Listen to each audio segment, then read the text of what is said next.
यसपालि बालन सरकार घन्टी छापमा भोट हल्ला होइन काम बोल्छ अगाडि ओट हेर्ने हो त काम होइन खोक्रो बोट झुटो आश्वासन होइन नतिजाको साथ घन्टी छाप थिचो आजसँगै उफ्रिने हात बनाऊ शहरको बाटो सफा सिधा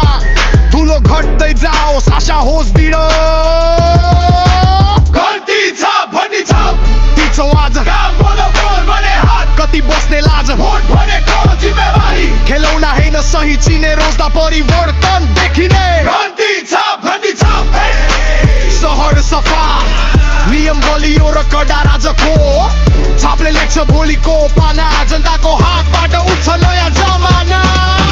भाषणले होइन कामले चिनिने नाम सडक सर सफाई नियमको सम्मान जनतासँग हिसाब खुला र स्पष्ट सहरको भविष्य अब हातमा छ कष्ट नातावाद काट भ्रष्टाचार रोक डरको जन्जिर काट्ने छ एउटै शोक कानुन सबैका लागि एउटै त